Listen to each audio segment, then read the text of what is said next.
Eto na nga mga chong, marami tayong basketball updates. Christian Stan Hardinger, bakit walang pake sa statistics? Ginebra pasok na sa quarterfinals, gaano kalaki ang chance na makuha ang twice to beat advantage? Kagabi nga mga chong, ay nagawang patumbahin ng Barangay Ginebra ang Converge 5RXers sa score na 93-105. At dahil nga sa pagkakapanalo na yan ng Barangay Ginebra, ay nasecure na nga nila ang kanilang quarterfinal slot. Pero hindi pa nga dyan nagtatapos ang goal ng Barangay Ginebra. Dahil ngayon napasok na sila sa quarterfinals, ay ang next target naman nila ngayon ay masecure ang kanilang twice to beat advantage. Sa ngayon nga mga chong, ay kasalukuyang nasa number 2 spot ang Barangay Ginebra with 7 wins with 3 losses. At napaka-importante nga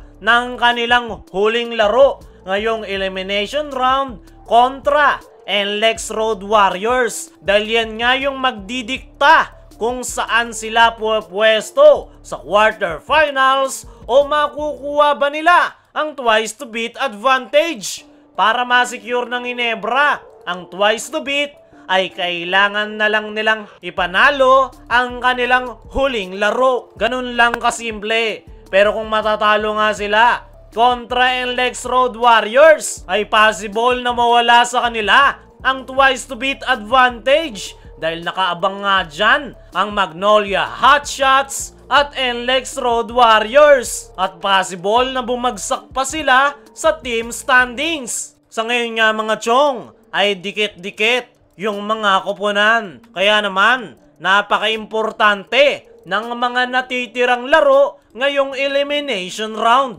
Pero gaano nga ba kalaki yung chance ng Ginebra na makuha ang twice to beat advantage? Sa ngayon nga mga chong, ay napakalaki. Dahil ang tanging gagawin na lang nila ay talunin ang NLEX Road Warriors. Pero hindi nga sila makakasiguro dito sa NLEX Road Warriors dahil hindi nga rin ito basta-bastang koponan. Napakalaki nga ng in-improve ng NLEX dahil sa pagkakadagdag ni Robert Bolick sa kanilang koponan. Si Robert Bolick nga mga chong, yung pinaka magiging sakit sa ulo ng Barangay Ginebra once na makatapat nila ang NLEX Road Warriors. Pero ang magandang balita naman para sa koponan ni Coach Tim Cone ay meron nga silang sapat na panahon at oras para paghandaan yan. Dahil meron nga silang eksaktong 8 days bago nila harapin ang NLEX Road Warriors. Sa kasalukuyang ipinapakitang performance ng Barangay Ginebra ay malaki ang chance na talunin nila ang NLEX Road Warriors. Pero at the same time, bilog ang bola. Sa loob nga ng 8 araw na yan, ay marami na yung pagbabagong mangyayari sa koponan ni Coach Tim Cone. Dahil planong pa nga nilang kumuha ng additional player sa unrestricted free agency o hindi naman kaya ituloy na nila yung kanilang mga inilulutong trade para makapaghanda kontra NLEX lalong-lalo na sa paparating na PBA playoffs. Ayon nga mismo kay Coach Tim Cone sa kanyang latest interview ay masaya nga ito na nasecure na nila ang quarterfinal slot. Pero hindi pa nga daw tapos. Marami pa nga daw silang tatrabahuin. Gaya na lang ng pag-secure ng twice to beat advantage. At marami pa nga raw silang adjustment